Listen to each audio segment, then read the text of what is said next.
Good morning. Let us discuss 18th July 2015, the Saturday's newspaper. The first article is related to the consequences that will have an impact on the NJAC, where Justice Joseph Kurian he talks about the clarity on the role of Chief Justice of India. Now, the Chief Justice of India, can he be called as Chief Justice of the Supreme Court alone or Chief Justice of India? So, Chief Justice of the Supreme Court, then he becomes first among the equals. And next is, as Chief Justice of India, he represents the entire judiciary. So now, the Supreme Court in second judge's case, it has opined that the independence of the judiciary is a part of the basic structure of the Constitution. And Chief Justice of India, under Article 124, he represents the judiciary as a whole, or judiciary of the country as a whole. So under Article 124, he's been clearly called as the Chief Justice of India, whose advice has to be taken. So here the Chief Justice of India has to give his advice as a representative of the entire judiciary. On the other hand, the Chief Justice of the Supreme Court, it means that the Section 3, the Schedule 3, if you see over there, the oath and affirmation which has to be taken when he enters into the office, it will not differentiate him from the other judges. So as like Vice President and President of India, we have separate oath and affirmation in the office. There is no such a thing for the Chief Justice of India. It means the Schedule 3 considered the CJI as just as the first among the equals. Now if he has been considered as the Chief Justice of India and representing the judiciary as a whole, then under the NJAC, he was made one among the 6 members, or he was not given any primacy in the selection of the judges. So that way, in the interpretation of this with help, and if he is considered as the Chief Justice of India, it means that making him one among the others will not valid. So that's how the argument is going on as of now. And the next is the National Crime Records Bureau. Now in this, the agricultural suicides are formal suicides related to indebtedness. This issue always, there are no proper valid data to ascertain that most of the former suicides are related to the indebtedness. Now in this context, so there are 2 major causes of death. One is suicide and the next one is road accidents. In India, the roads are totally unsafe. One person for every 16 people per every 1 hour are dying on the road accidents. So there can be 2 reasons. So the states which are rapidly urbanizing, they are having the increased incidences of the road deaths, and also states that are poor and which do not have the proper road infrastructure are also dying. Now in this case, Maharashtra, UP and Tamil Nadu, they come in the list. If you take the UP, poor road infrastructure can be considered as a reason. Maharashtra and Tamil Nadu, a rapid urbanization is one of considered as a reason. So Tamil Nadu has a better road network when compared to the other states, but however, the rapid urbanization and development is having a toll with regard to the road safety. And the next is suicide. Almost around 10.4 per lakh population is the suicide rate in India. It is highest. I think India stands among the largest 3 countries. It's because it's per rate per 1 lakh population. It means Indian people are too overstressed. So one of the thing is the development in India, is it pushing the people towards the suicide is the major question over here. So the stress of the life is increasing, and among the suicide list, the women, especially the housewives, stand in the first. It means that so the lack of an opportunity to reveal themselves, to vent off themselves, and also the marital relationships which are being biased towards the men. So all these things are pushing the women towards the suicide. Now in this context, let's talk about the former suicide. Now the former suicide, the Vidarbha region, because of the agricultural distress, Maharashtra stands in top. But however, the former suicides stands only 3rd in position when compared to the other suicides. So among the former suicides, agricultural indebtedness is the major reason.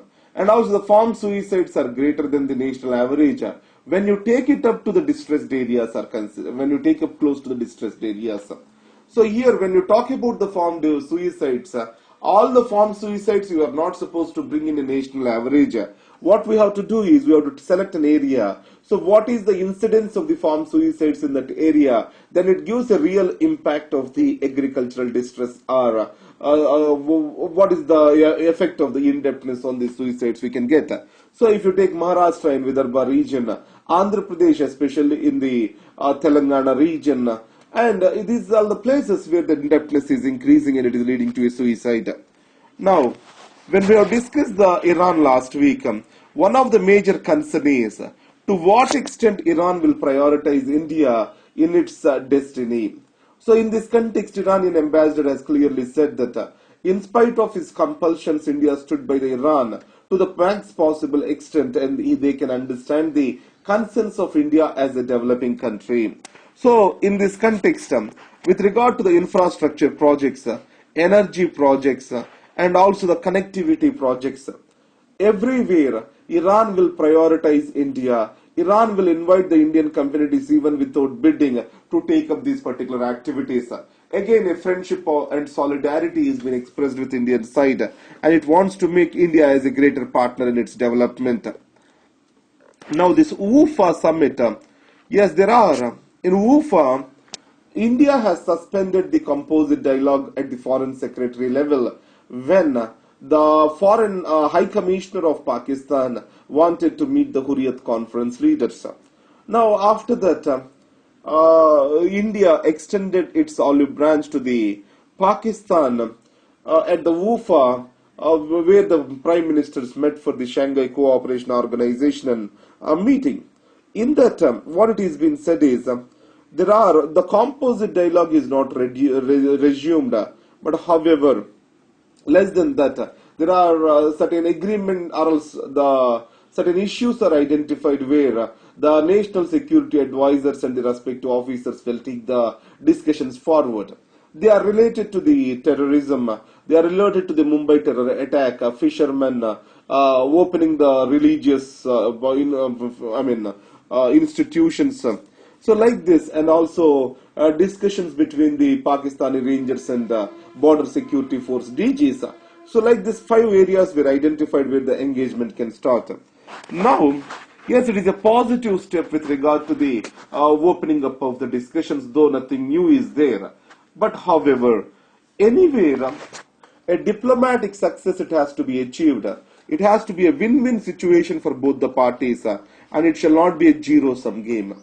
When a party in a country or a country tries to score a political point over a diplomatic issue, then automatically it becomes a zero-sum game. Because if it has been projected as a win-lose situation and a great bargain, so in this context, the other country is going to, lose its stream. In these circumstances, the chest thumping, jingoism, and political scoring, all these things are going to go negative against the diplomacy. And the second thing is, in diplomacy, it is not a victory for the government. It has to be considered as a victory for the nation. It means that, so the confidence of the opposition parties and also the think tanks and even the media, everything has to be taken into consideration. The media strategy is more important in a diplomatic role because it can play a spoil sport and it can influence the public opinion. In this context, it may lead to, again, convert that particular meeting or a deal into a zero-sum game or a total farce. So in this context, the India-Pakistan relations are much more strange over here, and they are much susceptible to this influence of the media, opinions of the opposition, etc., where the political scoring may hurt the opposition on the issues of national importance. From P.V. Narasimha Rao days and from the very Vajpayee days, where the opposition is taken into consideration from Jawaharlal Nehru days onwards, whenever a diplomatic engagement happens with any other foreign country, and the tradition has to continue even in India. Now, in this context, let us try to understand that, In Pakistan, the situation is changing now. One is the civilian government and military government in Pakistan, they are having a very cordial relations. And the second thing is, the Pakistan relations are all-time high with China, Russia, and United States of America. And Pakistan has a disturbance on its west with regard to Balochistan movement. Now it is don't want to have a disturbance on the other front, that is on the east. So in this context, it wants to maintain a stable relationship with India. And India-Pakistan, if you take about, for Pakistan, the Kashmiri issue is always important for a discussion. For India, cross-border terrorism is always an important. How they overcome is this. In this particular joint statement, they said, so India and Pakistan will discuss all outstanding issues. When it is said as an all outstanding issues, it also includes Kashmir. And the same statement says that the terrorism will be avoided in all its forms. Or terrorism in all its forms, it means the state-sponsored terrorism too, which India claims as a victory. So the other thing Pakistan claims as a victory. So in this, the Prime Minister Modi also agreed to travel to Pakistan for the SAARC summit in 2016, which can also be seen as a point which Pakistan can take the credit for. Now, in this context, so this fine balance, so to convert into a win-win strategy to find a solution through diplomacy, it takes time. In the meanwhile, any political party trying to take a score over it makes the things much worse. So, the cross-border incidents across India and Pakistan, they have a ripple effect. In this context, we shall avoid the cross-border incidents to a minimum, especially the firings or else violation of the ceasefire and everything. So the ceasefire agreement came in 2003. It can much widen, broaden our engagement. It has to provide a platform for wider engagement. But however, ceasefire agreement is more seen in violation rather than this now. So Pakistan is in need for a peace on its eastern border. And it is the time India can also engage constructively with the Pakistan. So the WUFA summit did not give anything substantive, but it has provided the pace for the next level of engagement, which can be taken at the level of national security advisors. So this is what is the thing over here. And next is Japan's security bills. Now Japan, after World War II, Japan MacArthur intervention, Japan constitution can be described as a pacifist constitution. So what is meant by a pacifist constitution? That Japan will not attack any country, and it will use its own self-defense forces only when a country attacks it or its citizens. It will not involve with any military engagements overseas. Just it maintains the forces for a self-defense. That's why it is described as a pacifist constitution. It is the only constitution in the world that renounces the war. Now, the Shinzo Abe government, which enjoys the two-third majority in Diet, it is trying to bring in various amendments, and this rightist government, it wants to show a strong Japan to the world, and it has two dimensions to it. One is the security bills which are passed. They are going to provide Japan, if necessary, to engage in the wars outside its territory.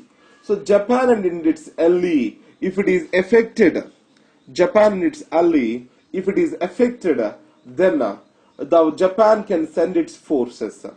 Japan may not be directly inflicted with a war over here. Its ally got affected, which may have an impact over the Japan. Then Japan can send its troop and help for that. It means Japan can send troops outside its borders too. And the second thing is, the Japan only has to do it if ultimately necessary and to the minimal possible level. That is what is the bill talks about. So there is a lot of opposition for it from the Japan itself. The reason being, the Japan may be pulled into the United States of the USA's wars because of these particular security bills. This is what is called as by Shinzo Abe as a strategy of self-defense, or else or collective self-defense, which Shinzo Abe calls it as. the collective self-defense strategy. Now, collective self-defense means it is the self-defense of the Japan is not just by its forces, by its allies too. So that's what is called collective self-defense, which is a part of the constitution. That's what is the Shinzo Abe argues. So remember this word collective self-defense. It is not Japan defending itself, it's Japan and allies which are defending each other. That is what he described it as a collective self-defense. Now, what are the important comments? China describes it as a historical shame. That is what has happened. So this is what is. So the pacifist constitution, what does that mean? So what are the essence of these security bills? And why the objections have come into this? And what are the important comments which are made?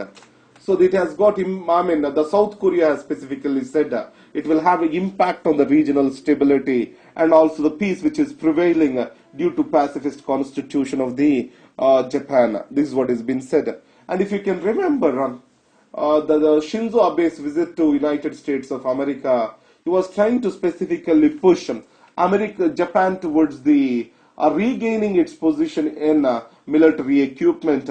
Now, many of the Japanese companies also can take up the manufacturing of the military equipment and can bid for the international contracts with regard to the military equipment and other things. These are the things we can foresee in the future. So, this is about the Japan security bills. Thank you very much and all the best.